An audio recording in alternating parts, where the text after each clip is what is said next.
Bien, a ver que se vayan uniendo los compañeros. Estoy viendo también a Natalie Catalán. Natalie, ¿dónde te has perdido? Doctor, Hola, ¿dónde te has perdido? le, Creo que tu micrófono está mal. le cuento,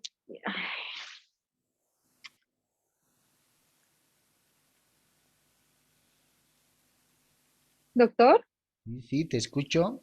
ahora sí. No, es que he llegado y me he contagiado de COVID aquí y estaba en eso. Ah, estabas aislada, pero todo bien. Sí, todo bien, por suerte, sí, todo bien. Qué bien, Ya, qué bien. Hay que tener mucha fortaleza psicológica, emocional, no asustarse, eso ayuda mucho. sí, creo que es más lo psicológico, Sí, doctor, sí, sí, porque sí, no hay que sugestionarse ni nada, pues lamentablemente estamos así. Es cualquier momento ujú, porque esto está en cualquier lado, ¿no? Está en sí, el ambiente y hay que cuidarse, hay que protegerse. sí. Y los viernes, doctor, es imposible porque los viernes tengo dos materias que chocan en el mismo horario. Ah, sí, me dijiste. Ujú. Ok, Por favor, doctor. no hay problema. No hay Gracias. problema. A ver, no se olviden, por favor, registrarse siempre en el chat de la grabación, chicos. Ya, no se olviden. Bien, a ver, les daremos un par de segundos a los que faltan. Hace rato tenían 9 en línea, estamos con 7. Se acercan los segundos parciales, ustedes saben bien, pero hemos ido muy bien en el avance de materia. Prefiero hacer mucho énfasis, chicos, en algunos temas que fuera de ser el sustento teórico de esta materia, van a ser también parte de su ejercicio profesional, ¿no? Parte del ejercicio que más adelante van a ejercer. Entonces, considero necesario que puedan entender a cabalidad para inclusive asesorar con propiedad. Ya el ejercicio, la experiencia, la práctica los va a hacer como a todos maestros en el tema, ¿no? Si es que acaso se inclinan por materia civil, pero que prácticamente es el eje, con derecho penal, el eje de todos los demás derechos. Entonces, bueno manejar todo esto porque además Civil 3 es sustento para ingresar a Civil 4 y Civil 4 sustento para ingresar a Civil 5. Y en Civil 5 van a ver los 5 civiles o los 4 civiles en uno solo.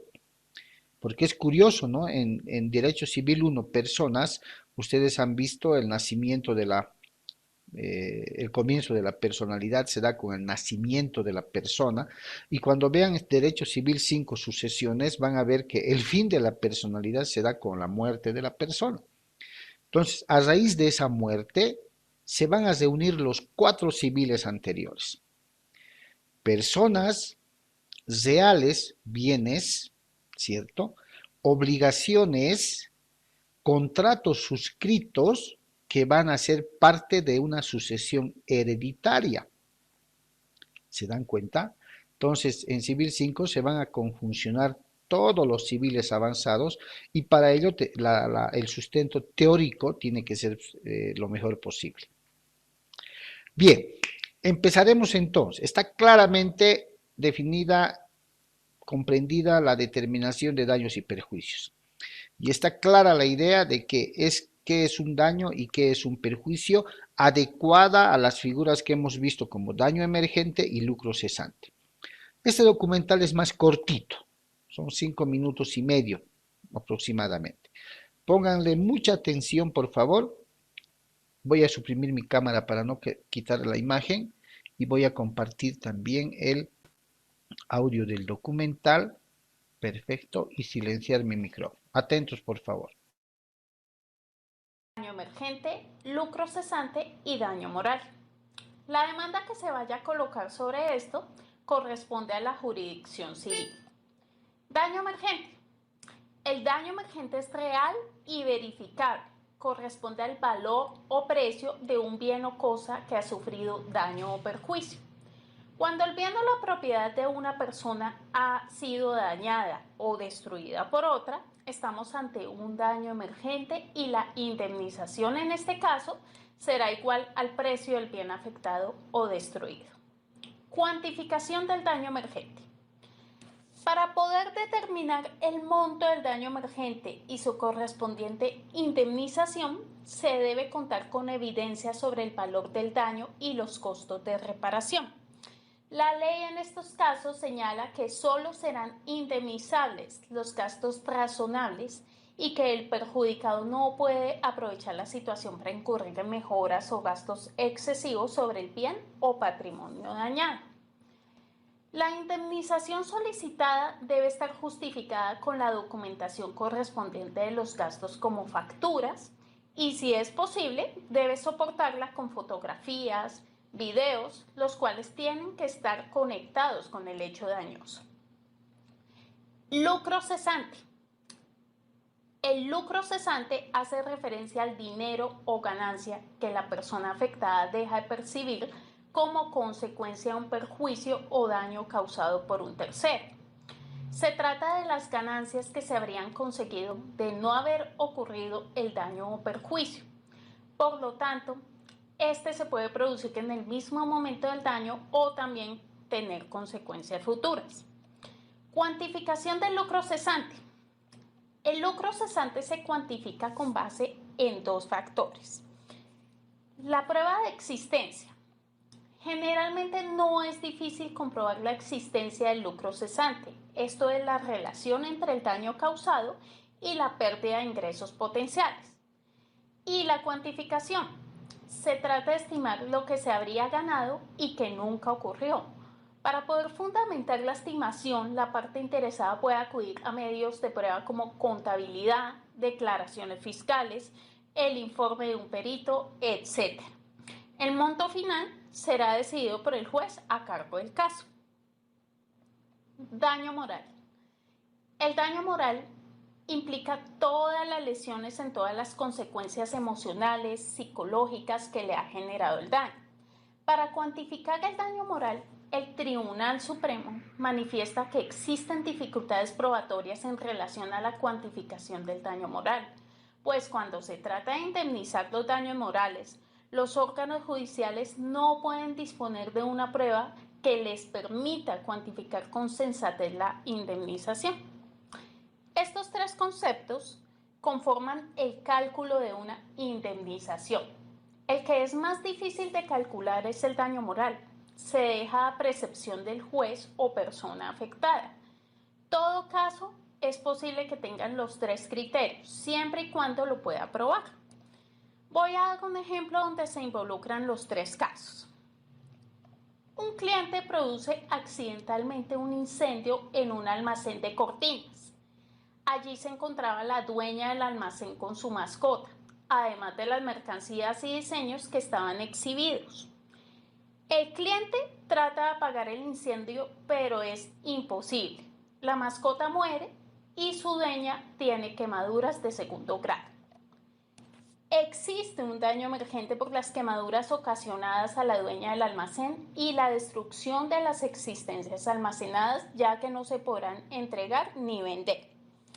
Asimismo, existe un lucro cesante si el almacén se ve destruido por el incendio y no se puede reparar inmediatamente.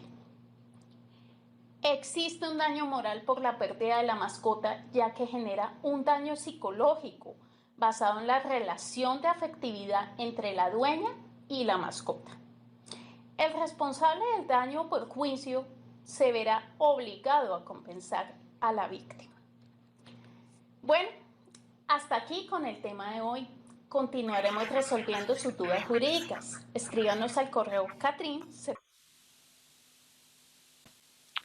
¿Qué tal? Creo que más claro no puede estar. Y este segundo pequeño documental, voy a habilitar mi cámara. Este pequeño segundo documental, como les decía anteriormente de presentarlo, nos dice cómo debemos justificar, cómo debemos comprobar tanto el daño emergente, el lucro cesante, y es más, añade un daño moral que el día de ayer abordamos, les había dicho, muy difícil de cuantificar, ¿cierto? Hablamos del ejemplo de una novia plantada en el altar, por así decirlo, ¿no? Como ejemplo. Les había dicho, es difícil de cuantificar por el impacto psicológico, emocional, el tema del decoro, prestigio personal, la dignidad. Entonces, pero es un juez que, quien en base a elementos probatorios que se podría presentar, podría cuantificar o poner un monto, si no necesariamente cuantificar, poner un monto para poder resarcir el daño. Lo que está claro, ¿sí? Es qué parámetros debemos tomar para identificar lo que se entiende por daño emergente y qué parámetros debemos tomar para identificar lo que entendemos como lucro cesante, ¿cierto? Facturas, pericias, informes periciales, informes de contabilidad, todo aquello que pueda sustentar el por qué estoy calificando daño emergente y el por qué estoy calificando lucro cesante. ¿Cierto? ¿Quién podría decirme, a raíz del segundo documental, cuál sería el lucro cesante? ¿Cómo identificamos al lucro cesante?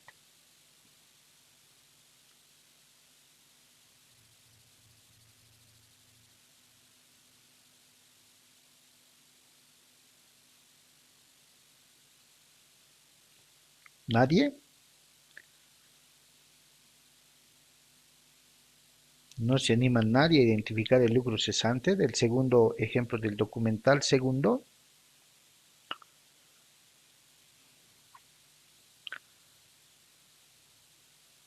Denia, Noelia, Karen, que también está volviendo a clases, Natalie, Montaño o Catalán. ¿Cuál sería el lucro cesante?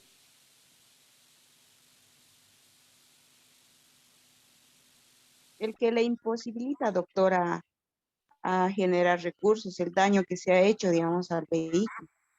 Justo, justo acabas de mencionar lo que iba a decir.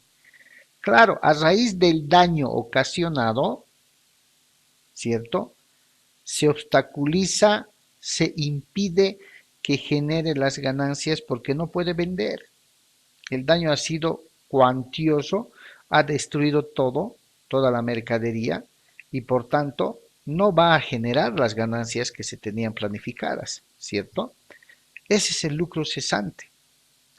Siempre acuérdense que el lucro es ganancia y cuando me impiden obtener esa ganancia, entonces estoy hablando del lucro cesante. El daño que me ocasionan, el deterioro que ocasionan a algún bien mío o a mi persona, viene a ser el daño emergente. ¿Ok?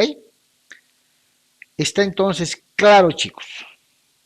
Están capacitados ya para que en algún momento, incluso en temas de amigos, amigas y familiarmente, puedan establecer y háganlo. Es un ejercicio bien interesante, ¿cierto? A veces ocurre hasta un simple accidente, ¿no? Un simple accidente. A ver, tenemos que tener papá, hermano, hermana, ¿cuánto más o menos cuesta la reparación de tu caso? Para eso, ¿qué necesitamos? Una proforma. ¿Por qué no visitas 2 o 3 talleres que te cuantifiquen cuánto podría costar el arreglo? Perfecto.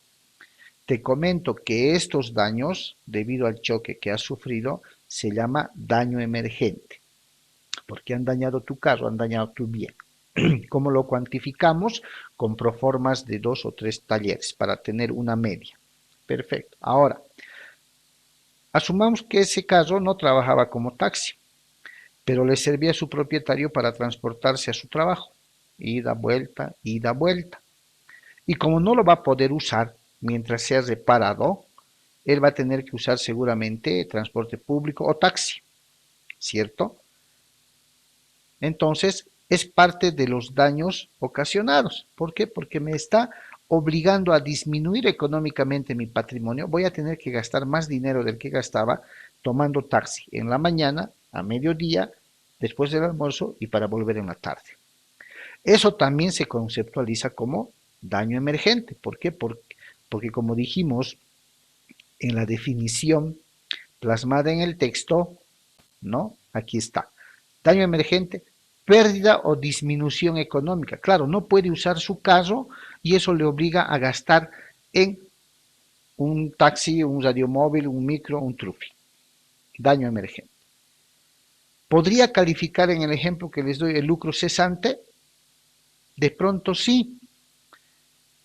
El ahorro, el ahorro que me genera el usar mi propio carro, porque le cargo, si tiene gas, le cargo 10 pesos de gas que me dura dos días, y eso me significa un ahorro, ¿cierto? No gasto más. Podría adecuarlo a un lucro cesante, ¿por qué? Porque en vez de ahorrar algo, que vendría a ser mi ahorro personal, mi ganancita personal debido a lo ahorrativo que soy, me está generando mayor pérdida. Podría manejarlo desde ese punto de vista. Hay ejercicios específicos para poder, con ejemplos como ustedes han visto en los documentales, para poder establecer un asesoramiento a manera de juego en casos que se puedan presentar como estos. ¿Ya? Continuando y para cerrar el tema, podemos ver también desde el punto de vista teórico doctrinal que los daños y perjuicios pueden darse debido al incumplimiento temporal o definitivo de parte del deudor. Cuando ocurre un incumplimiento temporal o en su caso definitivo, según la doctrina, los daños y perjuicios se clasifican en compensatorios y moratorios.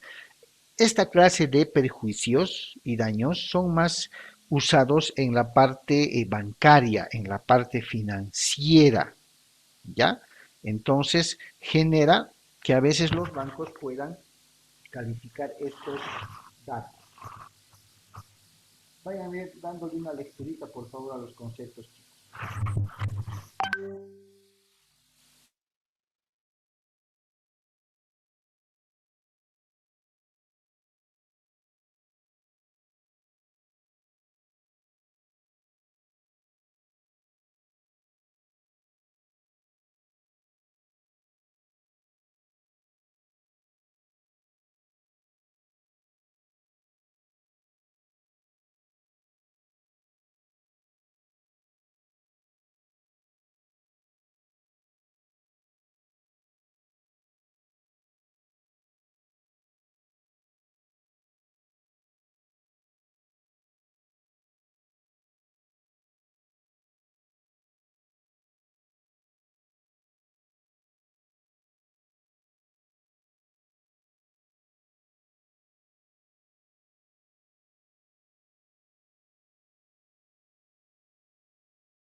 Hola, hola chicos, ¿me copian? Sí, doctor. Se me ha ido el audio por un momento. Ya, entonces, les decía, doctrinalmente hablando, fuera de lo que acabamos de ver, se reconocen también a los daños y perjuicios compensatorios y a los moratorios, que son más usados en el ámbito financiero, en el ámbito bancario, ¿no? En ese sentido, ustedes acaban de leer la definición cortita de lo que son los daños y perjuicios compensatorios, vienen de compensación. ¿Y qué dicen? Que se llama así a estos daños cuando hay un incumplimiento definitivo o total o parcial. Lo más usual es un incumplimiento parcial, ya temporal o parcial, porque cuando hay un incumplimiento definitivo, estaríamos frente a la idea de que el deudor no ha pagado nada. Pero cuando hablamos de un incumplimiento parcial, estaríamos frente a una circunstancia de que el deudor ha pagado cierta parte, ha cumplido parcialmente la prestación o la obligación debida. En este caso, ¿no? En este caso, cuando ha pagado de manera parcial o ha cumplido de manera parcial, cualquier proceso que se vaya a iniciar en contra del deudor va a ser sobre el saldo, sobre la equivalencia del saldo que resta de la obligación pendiente. ¿Ya? Entonces, el proceso, la cuantía y los daños que se vayan a cuantificar y calificar van a ser en relación a la equivalencia del saldo que ha faltado por pagar. Entonces, se va a compensar, eso es lo que establece la teoría, se va a compensar lo que debía cobrarse o ejecutarse por el total de la obligación, simplemente se va a compensar con la equivalencia del saldo que falta. Por eso es que les digo que generalmente opera más cuando se trata de cumplimientos o incumplimientos parciales, porque definitivos tenemos que entender de que el deudor no ha pagado nada, ¿cierto? No ha pagado nada. Ahora, ¿cuáles son los moratorios? Que vienen del término mora, ¿no? Que vienen del término mora. Se dan o se presentan estos daños, se califican estos daños, cuando hay un retraso culposo en el cumplimiento de la obligación o la prestación debida. Ustedes saben que por culpa entendemos imprudencia, negligencia, olvido, de ninguna manera intencionalidad ni premeditación. Entonces, cuando se da un retraso, una demora culposa en el cumplimiento de la obligación, esto genera que exista un incumplimiento de carácter temporal, ¿no? De carácter temporal, por cuya circunstancia el acreedor puede exigir el cumplimiento de la obligación más el monto de los daños o perjuicios que podría haber ocasionado la mora. ¿Y esto cuándo se presenta? Cuando en un contrato de préstamo establecemos el capital, establecemos el interés y encima podríamos establecer alguna sanción por mora, dependiendo mucho de cada obligación. ¿Ya? En caso de retraso en el pago puntual y periódico de cada cuota, digamos, ambas partes acuerdan que por la mora culposa se puede establecer, habrá un reconocimiento por daño moratorio de $10 por día, por así decirlo. ¿Cierto? Entonces, de establecerse eso, el acreedor puede exigir que se le pague ese daño y perjuicio por mora, por eso se llama moratorio. Si alguien de ustedes alguna vez ha pagado alguna cuota al banco por alguna deuda que tienen o que los papás tienen, yo pago, por ejemplo, cada 20 al banco, 20 de cada mes. Si por algún motivo me he atrasado, no he alcanzado al banco en el horario de atención y pago el 21, si alguna vez les ha pasado, hay un pequeño incremento. Si yo pagaba, qué sé yo, 1.500 bolivianos y hoy que es 20 no he podido pagar y voy mañana y pago, va a haber un pequeño incremento. A eso esta clase de entidades le llaman daños o perjuicios moratorios, por la mora, ¿ya? Por eso es que el artículo 347, como bien dice el texto, establece que en las obligaciones que tienen por objeto una suma de dinero, el resarcimiento, fíjense, el resarcimiento por el retraso en el cumplimiento solo consiste en el pago de los intereses legales. Por eso el incremento es mínimo.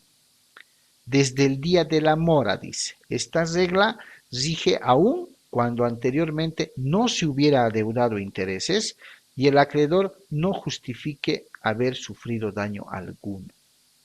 Por eso es que les decía que los daños y perjuicios compensatorios y moratorios, por lo general, lo utilizan las instituciones de la red financiera, de la red bancaria, por lo general.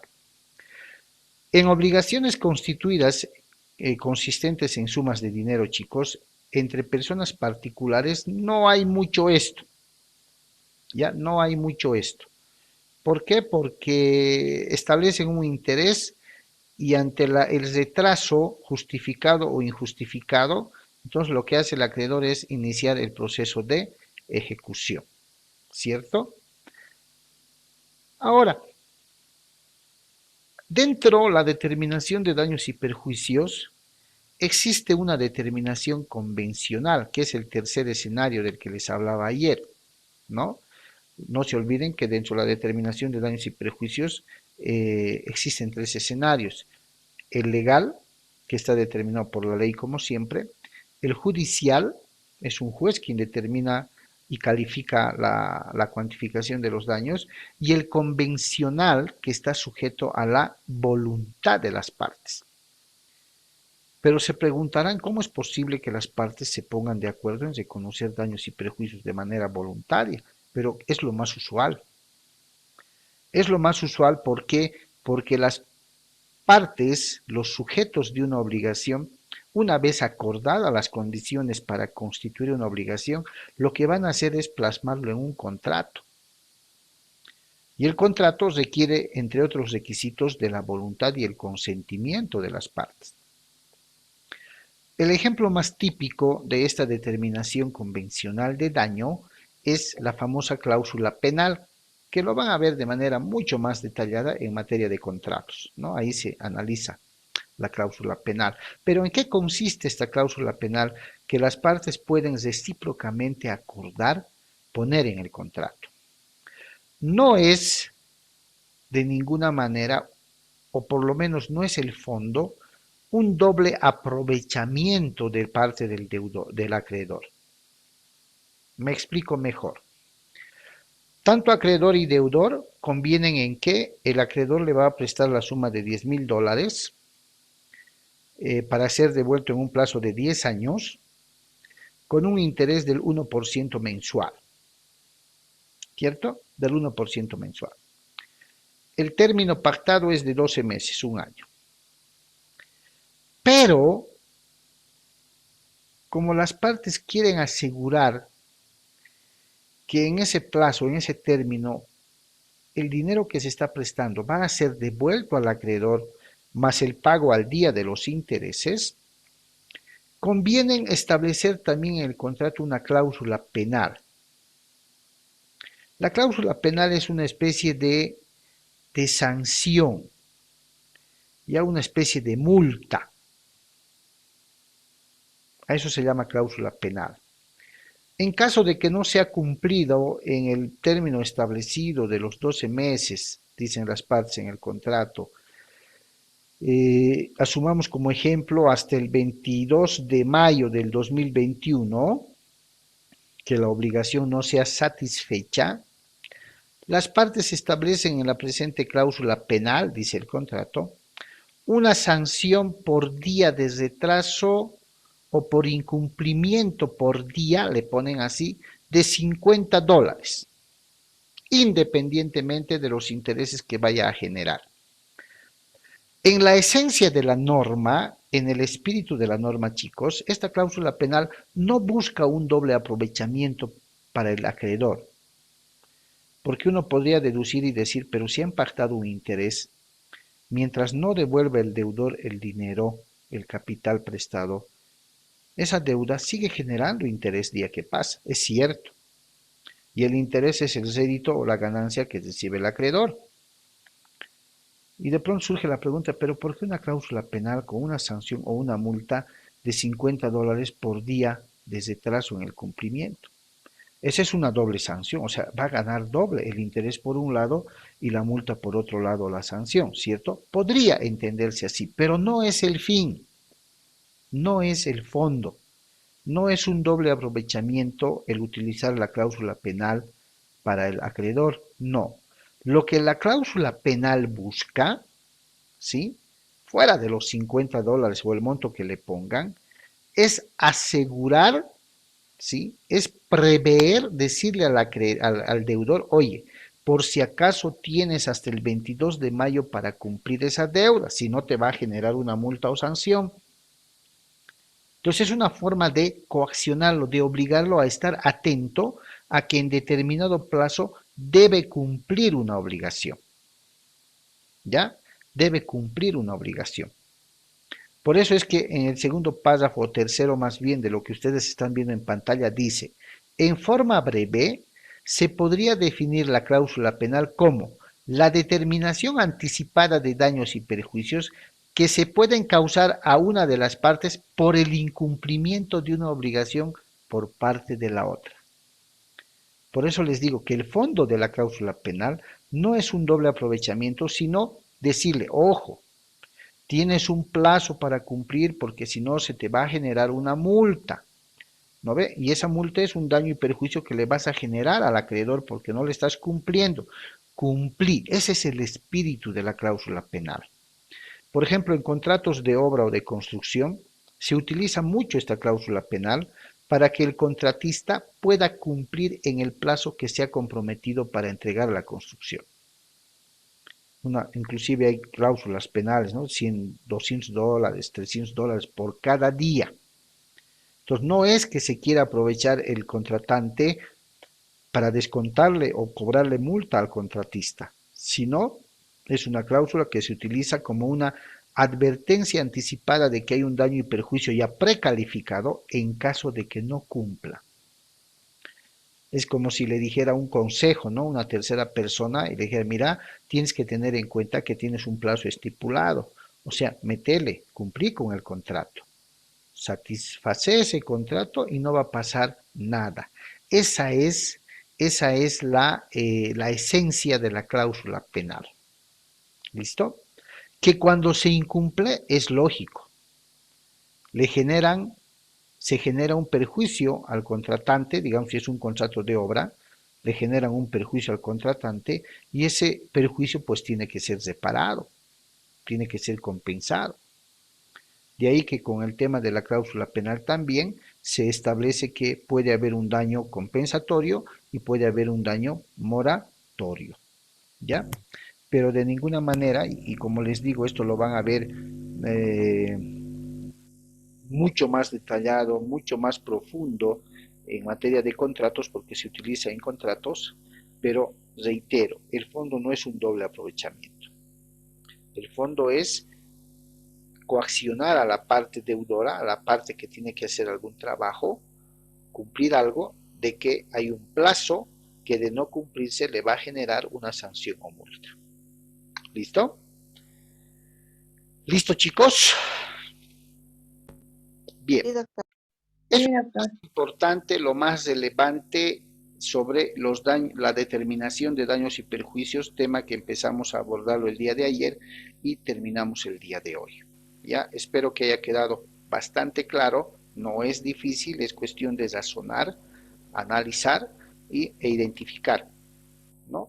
Cuando es un daño emergente, cuando es un lucro cesante especialmente, porque ese va a ser más o menos el pan de cada día en sus oficinas jurídicas cuando ustedes ya están en el ejercicio.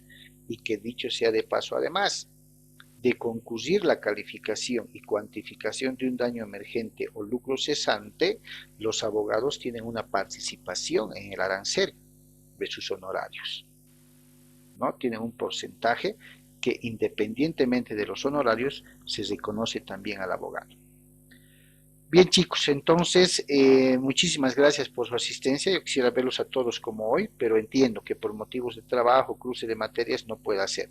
Los que no tengan ningún impedimento, les recomiendo, se nos está viniendo ya muy cerca los segundos parciales, vayan revisando plataforma. Yo cada fin de semana subo todos los videos y pueden ir repasando con su tiempito. ¿Listo? Está bien, Está doctor. bien, doctor. Listo. Muchísimas Está bien, gracias, doctor. chicos, y nos vemos la próxima clase. Listo, Hasta luego. doctor. Hasta luego.